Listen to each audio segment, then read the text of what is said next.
Hey y'all, this is Epiphany and welcome to Voice and Vine, a quiet space for the word to grow in you. Come and join me. So I want to share some reflections that I've had after reading some of the early chapters of Numbers, particularly about the Levites.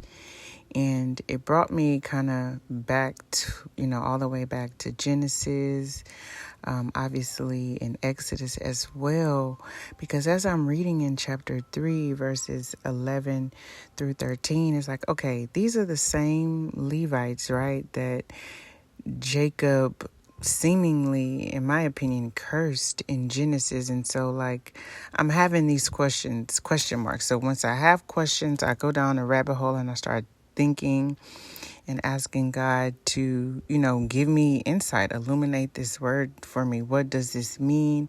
And how can I apply this to my life? And what does it show me about who God is? And so I would encourage you even to kind of, not always just go past things as you read. If there is something that is coming to your memory from a previous text or just something that you've read, ask questions of the Lord.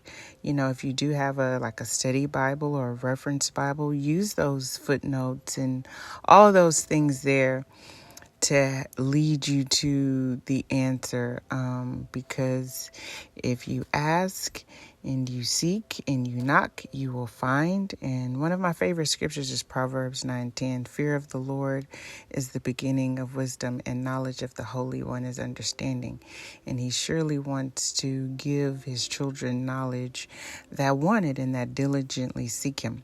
So back to what we're talking about. So in Numbers, for me, what I took away, the big takeaway is the story of the Levites and how it's a reminder of how God can take what may seem like a flaw or even a family curse and transform it into something really sacred when we choose to draw near to him. So let's start by looking back at their origins. Now, Levi is the patriarch of this tribe. He had a reputation for violence. Now, you remember him and his brother Simeon in Genesis 34. They took brutal vengeance on the men of Shechem for violating their sister Dinah. And this kind of act of uncontrolled anger and rage and violence led Jacob to declare on his deathbed in Genesis 49, verses 5 through 7, Simeon and Levi are brothers. Their knives are vicious weapons. May I never enter their council. May I never join their assembly. For in their anger they kill men, and on a whim they hamstring oxen. Their anger is cursed, for it is strong, in their fury, for it is cruel. I will disperse them throughout Jacob and scatter them throughout Israel. To me, that sounds like a prophetic curse. This is the Father saying this about his children. And it might be a curse, but it also may just be a consequence. So, and that made me think, well, now I'm stirring up questions about the number of generations from Aaron all the way back to Levi, and thinking about the Old Testament, one of the commandments about punishing the children to the third or fourth generation. And so even if Levi didn't directly hate God, or doesn't say that in the text, his actions were clearly against God's heart for justice and mercy. And so in the Ten Commandments, God warns that the sins of the fathers can affect their descendants for 3 to 4 generations. It says in Exodus chapter 20, verses 5 through 6, I, the Lord your God, am a jealous God, punishing the children for their father's iniquity to the 3rd and 4th generations of those who hate me, but showing faithful love to 1,000 generations of those who love and keep my commands. Interestingly enough, from Levi to Aaron and Moses is 3 generations. There's Levi, then there's Kohath, then there's Amram, and his sons Aaron and Moses are Levites. So just 3 generations from Levi's violent legacy to Aaron's consecration as the first high priest. It's almost like God was flipping the script, turning what seemed like a generational curse into a generational calling. And so when the Israelites fell into idolatry with the golden calf and that whole thing, Moses stood at the camp's entrance and called out, "Whoever is for the Lord, come to me." That's in Exodus chapter 32, verse 26.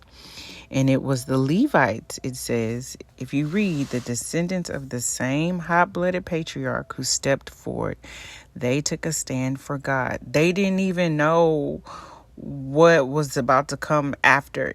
Moses called and they stood up and really 10 toes down, because it really meant them turning those same swords that they've used for other things on their own people.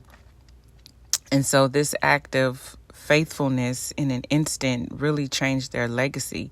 So from then on, it says they were set apart as God's holy servants, chosen to guard his presence and represent his holiness to the people. And in my opinion, it's where it gets a little, deeper, because the Levites didn't receive a land inheritance like the other tribes when you do read Numbers. And on the surface, it does kind of seem like a consequence or like a loss, because when I read it, I was like, okay, well, wait, why didn't they get, they're supposed to be special, and they are. And the more I thought and read, it's like, okay, this is a sort of divine protection from God. Because if you think about it, very early on, God made it clear that anyone who tries to come near the tent of meeting without being properly consecrated, meaning set apart, holy, will be put to death. That's in Numbers 3:10 and several places. They will be put to death. It's like that's the theme. You stay out unless you're consecrated, or you will be put to death. So really, in essence, who's really a better guard of the holy place than the ones who had already proven that they are ready to act for better or for worse? They did it for Dinah. They did it for when Moses called in the golden calf incident. And so by placing the Levites around the tabernacle, scattered throughout the land, instead of giving them a single territory, because all the other descendants, they had their own set territory, and the Levites were supposed to be spread throughout the land. Okay. And so in my understanding, the way I feel like the Lord has led me to understand this, it's almost like God was protecting them from themselves. Because what if they had inherited like a specific or a concentrated piece of land? That same passion, that same rage, that same intense nature that led them to violence in their past really could have been a source of destruction for their people and self-destruction. But instead, they were given the high calling of being close to God's presence, continuously reminded of their purpose as set apart as God's own. And God didn't strip them of a physical inheritance, so to speak. He really called them into a spiritual one. In Numbers 18:20, it says, "You have no inheritance in their land, nor will you have any portion among them. I am your portion and your inheritance." So what sometimes feels like a loss or consequence is actually a way of God setting us apart for something greater, and more importantly, something holier. Because sometimes what is holy doesn't always even feel great. So I think the better word to use is something holier. God requires us to be holy, consecrated, set apart. We are not of this world, right? And so some questions or some things I want to leave you with. What character traits or past actions might God be calling you to redeem for his glory? Are there any generational patterns in your life that God might be flipping the script with, just like he did the Levites? And are you willing to let go of what the world sees as a loss to receive the spiritual inheritance God has for you? Because we know it's really only what we do for God that will last. Even I'm not going to get into even the spiritual gifts, all these gifts, even those things have an end. It's only what we will do for Christ that will last. And hopefully, sometimes we get the rewards in history while we're here on earth. Like on some Psalms 27:13. But sometimes, the rewards we get will be in eternity. And that's the goal anyway, to be with him eternally. But let me get back to the question. I got sidetracked. So, how can you step into your calling like the Levites did, becoming a protector of God's presence in your life? And are you really ready to be set apart, even if that means walking a different path and what they may feel like or interpret as you turning their back on or against it? Are you willing to do that if it means walking a different path than those around you? Because, like I said, what sometimes feels like a loss or a consequence is actually God's way of setting us apart for something greater, but more importantly, the most important, something holier. All right, y'all. You've been listening to Voice and Vine. As you go, may the vine keep you, and may his voice grow something new in you. Brothers and sisters, until next time, abide, speak, bear fruit.